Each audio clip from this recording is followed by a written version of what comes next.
محبت تو یہ ہے کہ کوئی احساس دلائے بنا آپ کے درد کو سمیٹ لے، آپ کی کمزوریوں کو ڈھانپ لے۔ اس میں نہ کوئی وعدہ ہو نہ انتظار، اس میں کچھ طلب کرنے کی نوبت نہ آئے، ورنہ محض رابطے میں رہنا، گفتگو میں محبت کے بلند و بانگ دعوے کرنا زبان کا چسکا تو ہو سکتا ہے مگر محبت ہرگز نہیں۔ جو کرے گا کوئی نیک عمل تو وہ اپنے لیے کرے گا، اور جو بدی کرے گا اس کا وبال اسی پر پڑے گا۔ زندگی کی حقیقت اتنی ہے، جب انسان سنبھلنے لگتا ہے تب زندگی لڑکھڑانے لگتی ہے۔ برداشت کر کر کے ایک ایسا وقت آتا ہے کہ اعصاب کمزور ہو جاتے ہیں، چھوٹی چھوٹی بات تکلیف کا سبب بن جاتی ہے، دل کٹنے لگتا ہے، کچھ سمجھ میں نہیں آتا، پھر یہ سوچ کر خود کو تسلی دینا پڑتی ہے کہ یہ دنیا ہے، جنت تھوڑی ہے۔ اٹھاتے ہیں جو آپ کے کردار پر انگلی، تحفے میں آپ پھر ان کو آئینہ دیجیے۔ زندگی انسان کو مفت میں کچھ نہیں سکھاتی۔ جب کوئی کہتا ہے کہ زندگی نے مجھے بہت کچھ سکھایا ہے تو یقین کیجیے اس انسان نے ان الفاظ کی قیمت ادا کی ہوتی ہے۔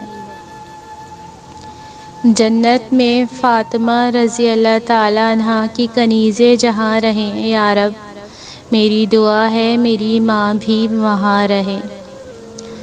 دوسروں کی مدد کرو حتیٰ کہ آپ کو یقین بھی ہو کہ وہ بدلے میں آپ کو کچھ نہیں دے سکتے، صرف اللہ ہی آپ کو بہتر جانتا ہے۔ وہ آپ کے تمام گناہوں کو جانتا ہے، پھر بھی وہ آپ سے محبت کرتا ہے۔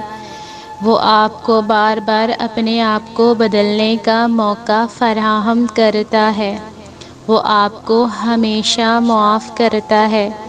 جب آپ نماز پڑھتے ہوئے اس کے سامنے ہوں تو سچے بنیں، اپنے گناہوں کو قبول کریں، اپنے گناہوں کا جواز پیش نہ کریں، بس سر جھکا کر کہو اے میرے اللہ، میں نے یہ گناہ کیا ہے، مجھے معاف کر دیں۔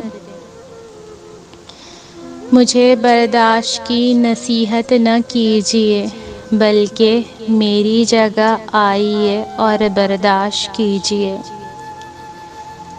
جب مجھے کوئی شخص دعا کے لیے کہتا ہے تو میں اپنے رب سے درخواست کرتی ہوں کہ اے اللہ، چونکہ میری ذات کے نقائص اس شخص سے اوجھل ہیں اور یہ سمجھتا ہے کہ میری اس کے لیے کی گئی دعا قبول ہو جائے گی، تو پھر تو میرا بھرم رکھ لے اور اس کی مشکل آسان کر دے۔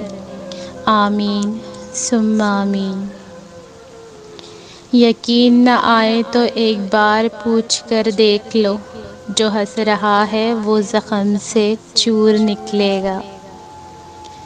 زندگی سوچ سمجھ کر گزارو، کیونکہ جو آج مٹی کے اوپر کرو گے کل مٹی کے نیچے اس کا حساب بھی دینا پڑے گا۔ اچھے دنوں کے انتظار میں ہماری ساری عمر گزر جاتی ہے اور پھر پتہ چلتا ہے کہ جو دن گزر گئے وہی اچھے تھے۔ فقیر کو صدقہ دے کر احسان نہ جتلا بلکہ اس کے قبول کرنے کا خود احسان مند ہو۔ اللہ تعالیٰ کا ہر فیصلہ عقل و عدل پر مبنی ہوتا ہے، اس لیے کبھی بھی حرف شکایت ہونٹوں پر نہ لاؤ۔ مزید اچھی ویڈیوز کے لیے چینل کو سبسکرائب کریں اور ویڈیو کو لائک، شیئر اور کمنٹ ضرور کریں۔ شکریہ۔